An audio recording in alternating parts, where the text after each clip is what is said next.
Have you ever struggled with what to charge for your work? And not just what to charge, but how to charge and how to figure it out. You're afraid that if you raise your prices, nobody will come to you and you'll go out of business. And if you lower your prices, everybody will come to you, but you won't make a profit and you'll still go out of business.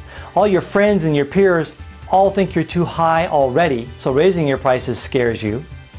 And you know that if you lower your prices, that you can't afford to do business like that. So you feel stuck. You've heard other teachers and speakers and other people and other websites talking about how there's an industry standard, how you should charge by this formula. You figure out your ROIs and all that stuff. And it's complicated that you have to use these established formulas, and you're thinking, you know, I just want to take photographs. Do I have to do all that? So I struggled for years in pricing my work and making it so that I could actually make a living. But all I had was frustration after frustration. I used complicated formulas to figure out all of my pricing for all of my portraits, and it was just nuts. I spent all my time doing that rather than doing my business or doing portraits. And it was, I'll tell you, it was really, really frustrating. And I didn't know what I was going to do. I felt like I was going to go out of business, and then something happened.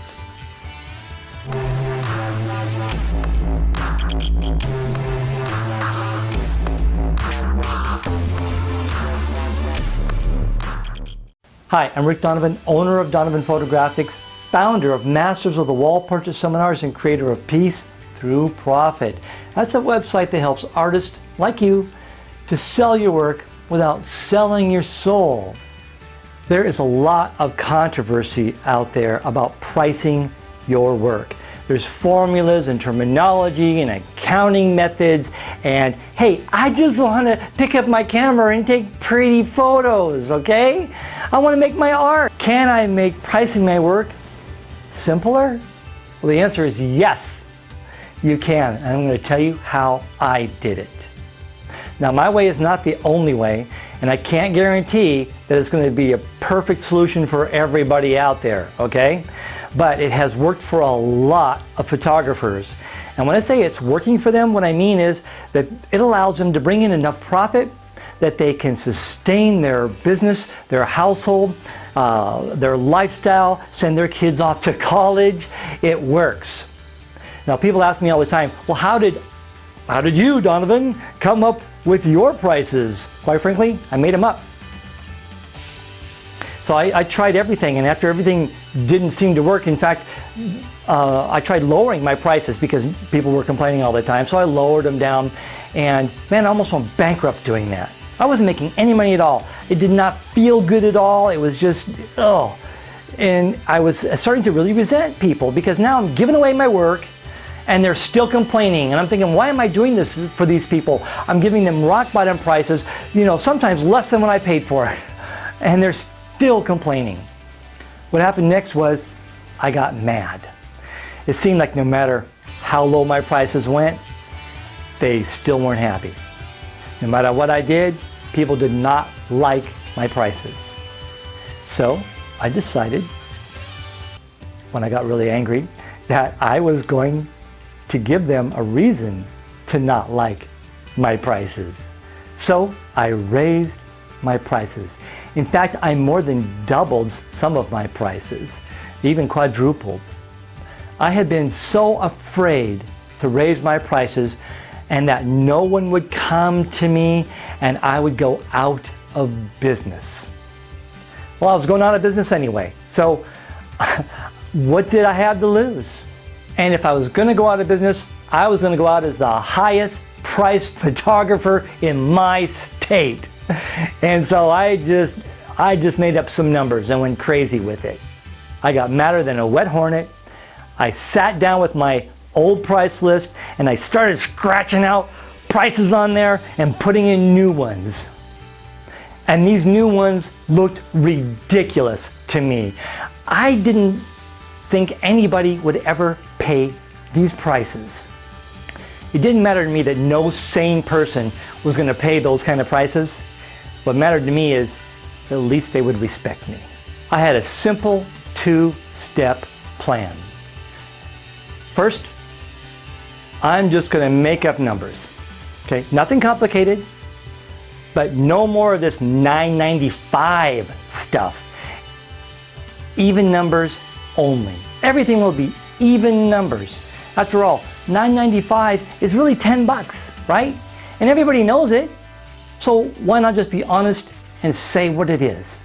Besides, it sounds a little classier, doesn't it? That was the first step. My second step in my plan was, if someone was crazy enough to actually make that kind of investment into photographs, into portraits that I'm doing, well then I better make a healthy profit at this. Especially if something had gone wrong or something went wrong during the process, somehow I had to remake a print. Say the client came in, and since as a businessman with integrity, I guarantee everything I do 100%. So if a client came to me and said, Donovan, I don't like our portraits. I want you to reprint them. Then I would do it at no charge to them. So that's the only kind of formula, if you will, that I used, is I incorporated that into my pricing. If I was going to have to remake, redo, reprint, or rephotograph an entire session, I still wanted to make a profit. Nothing wrong with that, is there? I was sick and tired of starving to death. I had to get mad, and I was angry when I made my prices up. I wrote down stuff that I didn't believe in, quite honestly, but I was so mad at it, I didn't care. So my goal there was simply, if I was going to have to redo a session, I still wanted to come out ahead.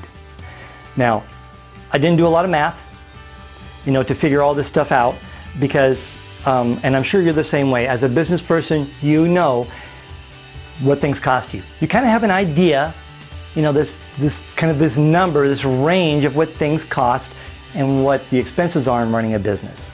So that is kind of a starting point. Well, actually, it's a second step. First step is set the prices, but you have to go back and make sure that you're still going to be making a profit.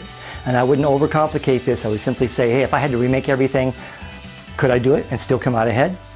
Well, that's a pretty good barometer in my opinion, and it's worked very, very well for me and for lots of other people. On that number, you might want to add just a little bit. So that's it. That's how I did it. No formulas, not a ton of math, no accounting degree required. I just got mad and determined that I wasn't going to take this anymore. It's kind of funny what you'll set your prices at when you're really upset. So I raised my prices thinking that this is going to put me out of business. Okay? No one's going to come to me. You have to be nuts to actually spend that kind of money. But a very strange and surprising thing happened. People did buy from me at my new prices. And they complained less. And they were nicer. And they didn't yell at me. And they listened to my advice. And they never said things to me like, just snap the picture. Or, I only have 10 minutes to do this, and then we're done. We're done here. Now, I'm not advocating that you go out and quadruple your prices or double your prices or anything like that, because none of this is going to work unless you have the right attitude. And it's an attitude of you're sick and tired of being stuck. You're sick and tired of being walked on. You're sick and tired of being broke. And when you're that, when you have the right attitude, then you can do this. You can do anything in this business when you have the right attitude. But that's the attitude to recommend for raising your prices. Get mad, put them at a point where you feel like, yes, I can actually make a living if someone buys something from me, but I don't really care if they do or not. I know that sounds crazy and it goes against everything that everyone teaches. And we all want people to buy stuff from us, but what keeps us from having our prices where they should be is our fear that they won't. If you can get past that fear, the fear that no one will buy anything from you if you actually charge what you really feel in your heart you are worth.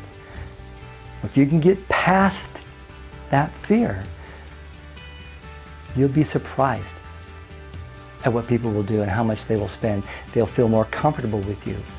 So I'm going to continue this on a different video here.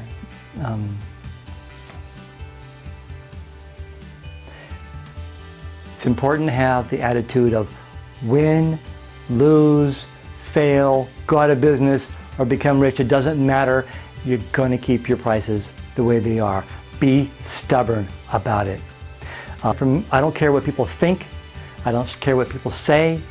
In fact, I still get people complaining about my prices. I still get people complaining about the cost, right as they're handing me a check. Gee, Donovan, that's a lot of money, and they're handing me a check. It's like, just smile and nod. I still have people occasionally, rarely, but have someone go, wow, you're really expensive. I simply look at them, smile, nod, and say, thank you. Hope you enjoyed this video. Hope that helps to encourage you to get your prices where they belong. One little PS. I actually have my prices at about half of what I honestly feel they should be. And they're more than double what my clients think they should be. So I really feel good about giving them a great deal, and they should feel pretty good about getting that deal. Until next time, take care.